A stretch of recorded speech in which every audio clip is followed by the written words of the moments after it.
नमस्कार दोस्तों। आज मैं आपको एक ऐसी कहानी सुनाने वाला हूँ जो न सिर्फ इंडिया के लिए बल्कि पूरी दुनिया के लिए एक मिसाल है। एक ऐसी कहानी जिसमें विलन भी नेचर है, हीरो भी नेचर है एंड जीत भी होती है अंडरस्टैंडिंग की, कंजर्वेशन की। ये कहानी है उड़ीसा के क्रोकोडाइल्स की।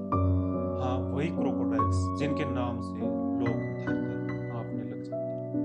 पर ये आपको शायद ना पता हो कि कुछ साल पहले तक ये क्रोकोडाइल खुद ही एक भयंकर खतरे में थे। बात आती है 1975 में। 1975 में भिटारकनिका नेशनल पार्क में सिर्फ 95 साल्ट वाटर क्रोकोडाइल बचे थे। आप सोचिए 95 पोचिंग, हैबिटेट डिस्ट्रक्शन एंड सरकार नींद की वजह से इनका पूरा इकोसिस्टम तबाह हो रहा था। क्रोकोडाइल एग्स उठाए जा रहे थे, रिवर्स पोल्यूटेड हो रही थी और इंसान को फर्क ही नहीं पड़ रहा था। लेकिन तब उड़ीसा गवर्नमेंट ने एक क्रांतिकारी कदम उठाया, प्रोजेक्ट क्रोकोडाइल। ये प्रोजेक्ट शुरू होता है अंडर यूएन और जिसका टारगेट था कि क्रोकोडाइल्स पॉपुलेशन को साइंटिफिक तरीके से बचाया जाए। पहली बार क्रोकोडाइल के एग्स को उठाकर प्रोटेक्टेड हैचरीज में इंक्यूबेट किया गया। आर्टिफिशियल इंक्यूबेशन से बचपन में जो डेथ रेट 90% होती थी उसे रिड्यूस किया गया। जब बच्चे स्ट्रॉन्ग हो जाते थे उन्हें नेचर हैबिटेट छोड़ा जाता था। और दोस्तों, इसी मेहनत का रिजल्ट है कि आज 2025 में उड़ीसा में 1800 से ज्यादा साल्ट वाटर क्रोकोडाइल्स। ये सिर्फ सर्वाइवल नहीं है, ये एक प्रोटेक्शन है, एक ऐसी प्रजाति जो खतरे के से वापस आई। और सबसे खास बात, उड़ीसा आज इंडिया का एकमात्र ऐसा स्टेट है जहां आपको तीनों तरह के क्रोकोडाइल मिलते हैं। साल्ट वाटर क्रोकोडाइल, मगर एंड घड़ियाल। भिटारकनिका जब अब एक ग्लोबल हॉटस्पॉट बन चुका है फॉर क्रोकोडाइल रिसर्च। लेकिन कहानी यहाँ खत्म नहीं होती।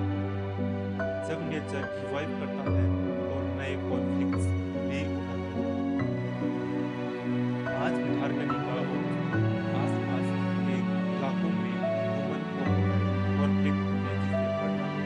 क्रोकोडाइल्स अब ज्यादा एग्रेसिव नहीं हुए हैं, उनका नंबर बढ़ा है और उनका एरिया भी अब ह्यूमन सेटलमेंट्स के करीब आ गया। आप सोचिए, एक मछुआरा सुबह सुबह जा रहा है फिशिंग के लिए, पानी में एक कदम रखा और वहां एक 15 फुट का साल्टे छुपा हुआ था।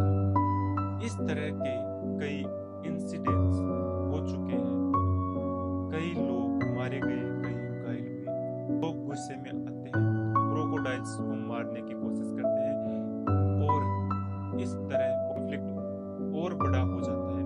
लेकिन उड़ीसा का कंजर्वेशन मॉडल सिर्फ नंबर्स तक सीमित नहीं है। अब सरकार और एनजीओ मिलकर कम्युनिटी अवेयरनेस प्रोग्राम चला रहे हैं।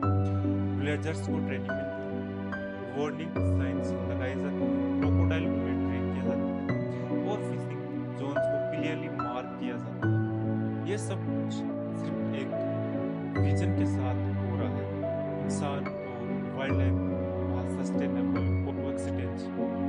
और दोस्तों, इस पूरे प्रोजेक्ट में सबसे बड़ा लेसन क्या है कि कंजर्वेशन सिर्फ जंगलों में नहीं होता, लोगों के दिल और सोच में भी। अगर कम्युनिटी साथ ना दे तो कोई भी वाइल्ड लाइफ प्रोटेक्शन प्लान टिक नहीं सकता। आज भिटारकनिका दुनिया के टॉप क्रोकोडाइल सेंचुरीज में काउंट होता है। यहाँ इको टूरिज्म भी डेवलप हो रहा है जिसमें लोकल लोगों को एम्प्लॉयमेंट मिल रहा है।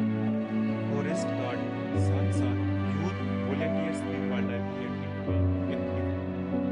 ये एक सिर्फ क्रोकोडाइल की कहानी नहीं है, ये एक मॉडल है जिसमें हर स्टेट, हर कंट्री अडॉप्ट कर सकता है, B it for tigers, elephant या माइग्रेटरी बर्ड्स। तो जब भी आप वाइल्ड लाइफ प्रोटेक्शन की बात करें, एक बात याद रखें, वाइल्ड लाइफ को बचाना सिर्फ एक डिपार्टमेंट का काम नहीं है, ये हम सब लोगों की जिम्मेदारी है। अगर आप उड़ीसा घूमने जाए तो भिटारकनिका जरूर जाएं। वहाँ की साइलेंट रिवर्स, ग्रीन मैंग्रोव्स और एक